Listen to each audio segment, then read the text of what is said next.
The Lord be with you. A reading from the Holy Gospel according to John.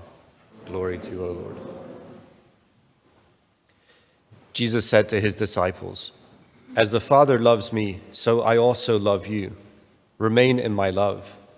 If you keep my commandments, you will remain in my love, just as I have kept my Father's commandments and remain in his love.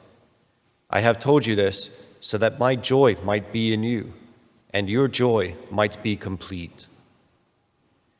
The Gospel of the Lord.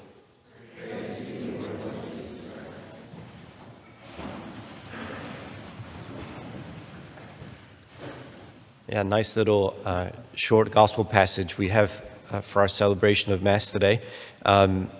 What's most interesting, I find at least, what's compelling about this, the way that Jesus sets up love, remaining in his love, keeping his commandments, is that in the next parts of the gospel passage, we see that Jesus' command is to love, and we see it's actually called the new commandment, that we ought to love as Jesus loved us. Now, how did Jesus love us? He loved us totally, right? He loved us without hesitation, without reservation. He gave everything for us. He died for us. He gave absolutely everything for us. And that's the command that Jesus issues, so that we can not only remain in his love, but we can have full joy. Our joy might be complete by loving others, by loving each other, and by allowing God's love to come to life in us and through us for the world. And I say this is an easy transition for me then to talk about our first Holy Communion that we celebrate today. Isabel, it's such a great celebration. It's exactly right here, because Jesus commands us to do something that is, we find, very, very challenging. To love others, to do what's best for the people around us without concern for how difficult it is or what it's going to cost us, how big the challenge is. And he can do that for two reasons. He can challenge us to do what is so difficult for two major reasons.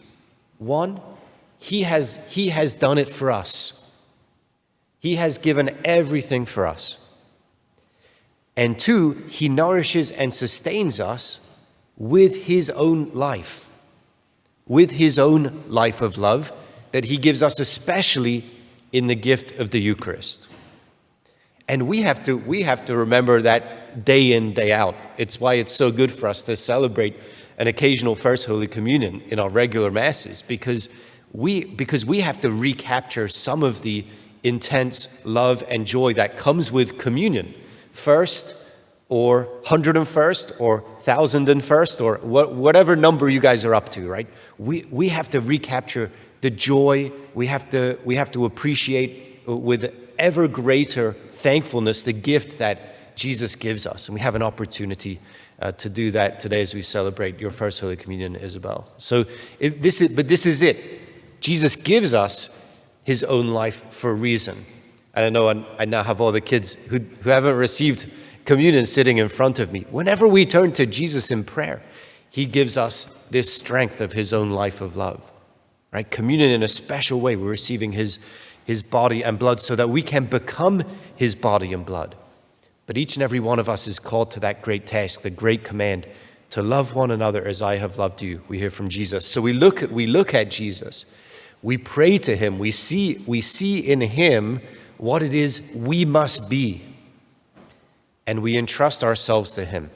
Trusting in him and his good plan, we can persevere in his love, because he gives us everything we need in order to do it.